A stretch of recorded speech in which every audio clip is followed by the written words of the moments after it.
Hello students, good morning. आज से हम 10वीं की हिंदी मीडियम की क्लासेज शुरू कर रहे हैं। सब्जेक्ट मैथमेटिक्स और चैप्टर है फर्स्ट, नेम है वास्तविक संख्याएं। तो चैप्टर फर्स्ट में जो फर्स्ट चैप्टर है वो वास्तविक संख्याएं है। देखिए ये फर्स्ट वीडियो है, इसमें हम इस चैप्टर के जो मेन पॉइंट्स हैं जिनको हम की पॉइंट्स कहते हैं उनके बारे में डिस्कस करेंगे। और हमारा जो टॉपिक है वो है संख्याओं की जानकारी, क्योंकि वास्तविक संख्याएं पढ़ने के लिए हमें ये पता होना चाहिए कि और कौन कौन सी संख्याएं होती हैं, उनकी क्या क्या डेफिनेशंस हैं। इन संख्याओं के बारे में आपने 9th क्लास में भी पढ़ा था, और इस 10th क्लास में जो फर्स्ट चैप्टर है वास्तविक संख्याएं, तो वास्तविक संख्याएं क्या है इसको जानने से पहले मैं और संख्याओं की भी आपके सामने डिस्कस करूंगा। तो फर्स्ट जो यहाँ पर संख्या है जिसका नाम है प्राकृत संख्या, नंबर 1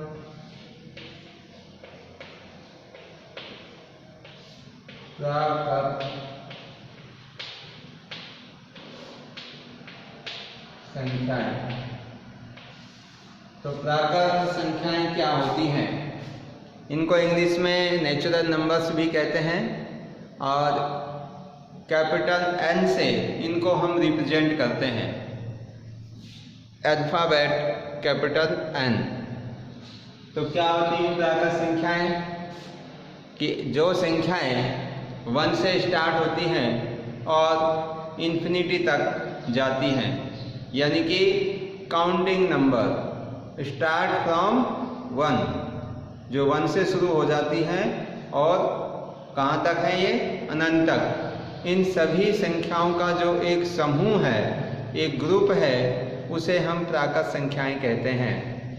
तो इससे रिप्रेजेंट करेंगे हम इनको कैपिटल N से। और कौन कौन सी संख्याएं होंगी इसमें? 1 से अनंत तक।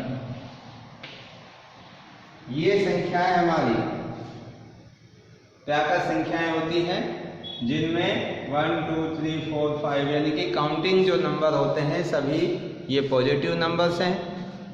नेक्स्ट है नंबर 2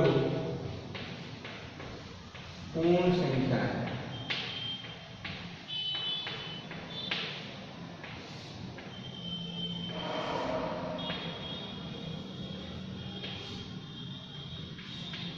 इनको W से रिप्रेजेंट करेंगे। पूर्ण संख्याओं में कौन कौन सी संख्याएं आती हैं? जो 0 से शुरू होती हैं, यानी कि 0 से और अनंत तक की जो सभी संख्याओं का समूह है वो कौन सी संख्याओं में आते हैं? पूर्ण संख्याओं में। तो 0 to infinity, 0 1 2 3 4 up to infinite, इन सभी संख्याओं के समूह को हम पूर्ण संख्याएं कहते हैं। तो पूर्ण संख्याओं में ये सभी नंबर्स आ जाएंगे। अगर हम नेचुरल नंबर में 0 और ऐड कर देते हैं तो ये पूर्ण संख्याएं बन जाती हैं।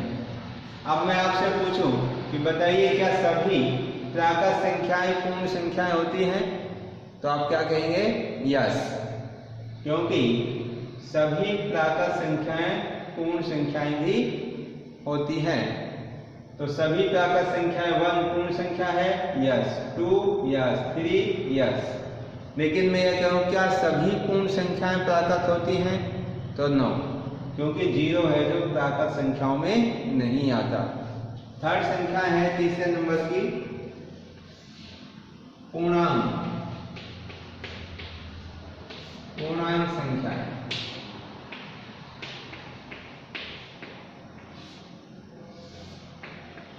देखिए इसको Z से या I से रिप्रेजेंट करते हैं, या तो Z से कर दो या I से, या भी कर सकते हो या और भी लिख सकते हो। अब इसमें नेगेटिव जो नंबर्स होते हैं वो भी आ जाएंगे, पॉजिटिव नंबर्स भी और जीरो भी आ जाएगा। यानी कि माइनस इंफिनिटी से शुरू हो जाती है, -3, -2, -1, 0, 1, 2, ये सभी संख्याएं पूर्णांक संख्याएं होती हैं। किससे रिप्रेजेंट करेंगे, या तो z से या i से। कहां से शुरू होती है, माइनस इंफिनिटी से, और कहां तक, अप टू प्लस इंफिनिटी, अनंत तक जाती हैं। इसमें नेगेटिव नंबर्स भी होते हैं, 0 जो ना पॉजिटिव है ना नेगेटिव है, और ये सभी पॉजिटिव नंबर्स। अगर आपसे कहा जाए कि बताइए जो ये हमारे पूर्णांक है इनमें कौन कौन सी संख्याएं हैं, तो देखो 1, 2, 3 ये नेचुरल नंबर्स हैं, 0, 1, 2, 3 ये होल नंबर्स हैं। तो इन पूर्णांक में आपके नेचुरल और होल नंबर यानी कि आपकी प्राकृत और पूर्ण दोनों संख्याएं आ जाती हैं। नेक्स्ट है परिमेय संख्या।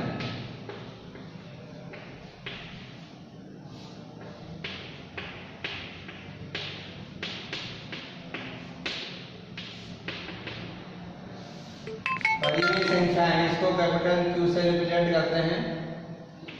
और परिमेय संख्याओं में कौन कौन सी संख्याएं आती हैं, जिन भी संख्याओं को हम P/Q की फॉर्म में रिप्रेजेंट कर सकें, मतलब फ्रैक्शन फॉर्म में जिनको लिख सकें, भिन्न के रूप में जिनको हम कन्वर्ट कर सकें, वही संख्याएं परिमेय संख्याएं होती हैं। जहां पर P और Q इंटीजर्स मतलब पूर्णांक होते हैं और Q की वैल्यू 0 नहीं होती, यानी कि जिनको हम P/Q की फॉर्म में रिप्रेजेंट कर सकें। और P और Q क्या है, P और Q पूर्णांक हैं। P/Q की फॉर्म में रिप्रेजेंट कर सकें, P और Q पूर्णांक हो और Q does not equal to 0। Q की वैल्यू क्या नहीं होनी चाहिए, 0 नहीं होनी चाहिए। जैसे फॉर एग्जाम्पल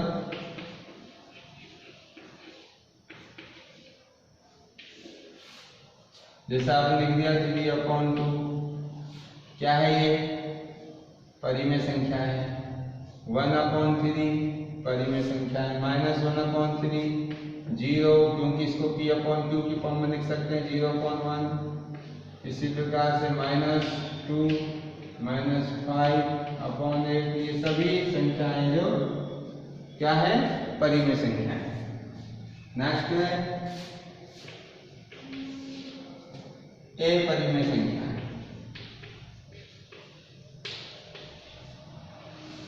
A परिमेय संख्या है।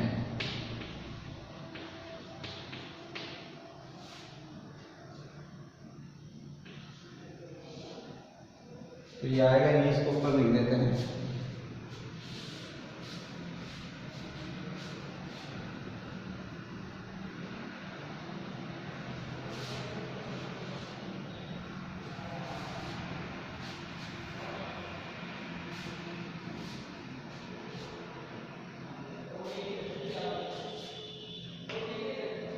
नंबर 5 A परिमेय संख्या है।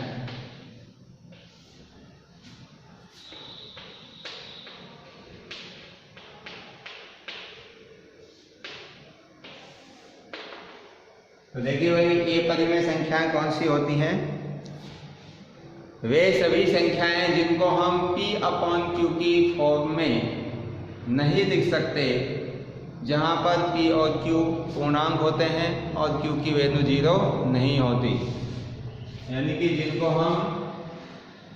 जिन संख्याओं को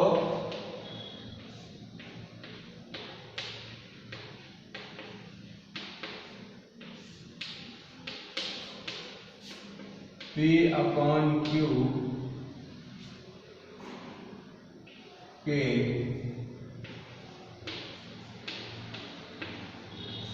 रूप में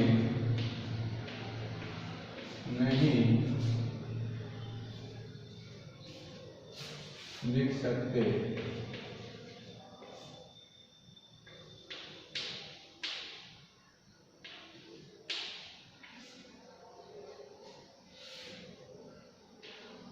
जैसे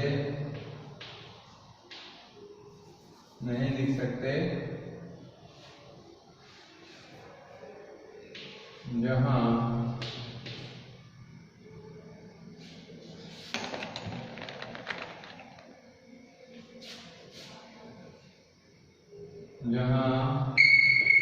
P और Q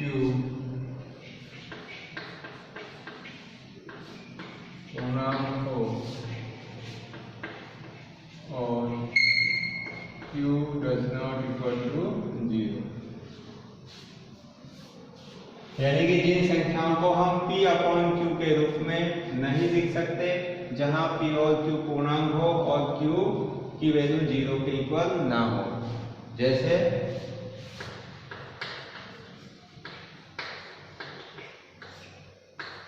√2, √3, √5, पाई, 1.01, 001, 001, इस प्रकार की जो भी संख्याएं हैं, ये संख्याएं अपरिमेय संख्याएं होती हैं, क्योंकि इनको हम P अपॉन Q की फॉर्म में रिप्रेजेंट नहीं कर सकते, जहां पर P और Q पूर्णांक होते हैं। आप कहोगे सर √2 को तो हम लिख सकते हैं √2 अपॉन 1, आपने कर तो दिया ही है, P अपॉन Q फॉर्म हो गया, Q की वैल्यू 0 भी नहीं है, बट जो P है, P और Q दोनों पूर्णांक होने चाहिए, लेकिन P है जो √2 है, जो कि पूर्णांक नहीं है, क्योंकि पूर्णांक में रूट की संख्याएं नहीं आती। तो हम ये कह सकते हैं कि ये सभी जो संख्याएं हैं वो अपरिमेय संख्याएं हैं। अब नेक्स्ट आता है 6 वास्तविक संख्याएं। वास्तविक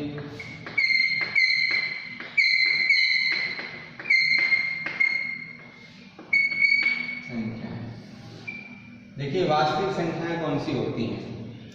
जो भी हमने ऊपर जितनी भी संख्याएं पढ़ी हैं, इन सभी संख्याओं को हम वास्तविक संख्याएं कहते हैं। तो आपका परिमेय संख्याओं तक की संख्याएं और अपरिमेय जो संख्याएं हैं, इन दोनों संख्याओं को अगर हम जोड़ दें, परिमेय और अपरिमेय इन संख्याओं को अगर हम जोड़ दें तो वास्तविक संख्याएं बन जाती हैं। या आप जनरल फॉर्म में कह सकते हैं कि सभी संख्याएं परिमेय संख्याएं होती हैं। तो क्या लिखेंगे?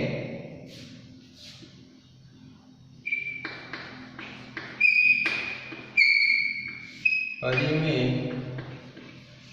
और अपरिमेय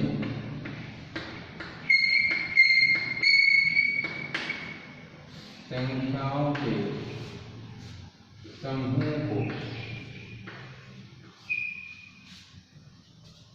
समूह को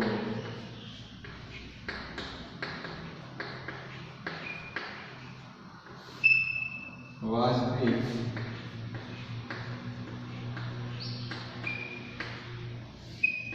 संख्याएं कहते हैं। परिमेय और अपरिमेय संख्याओं के समूह को वास्तविक संख्याएं कहते हैं। इनको R से प्रदर्शित करते हैं। इन्हें कैपिटल R से प्रदर्शित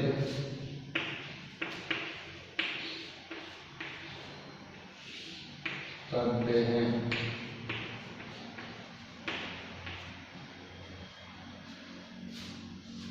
तो हमारी अगर हम इसको शॉर्ट फॉर्म में बोले तो सभी संख्याओं को वास्तविक संख्याएं कहते हैं। जैसे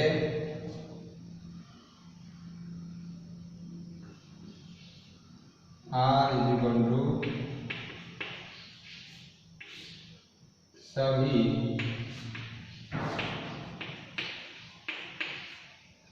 संख्याओं को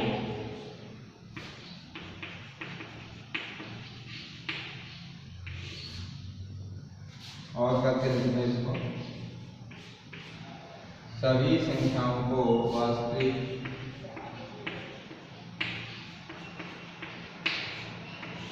संख्याएं कहते हैं। आयोटा को छोड़कर, iota is equal to √-1, iota की वैल्यू होती है -1 को छोड़कर, जहां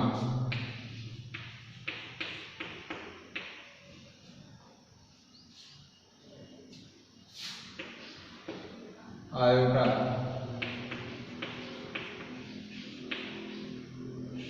काल्पनिक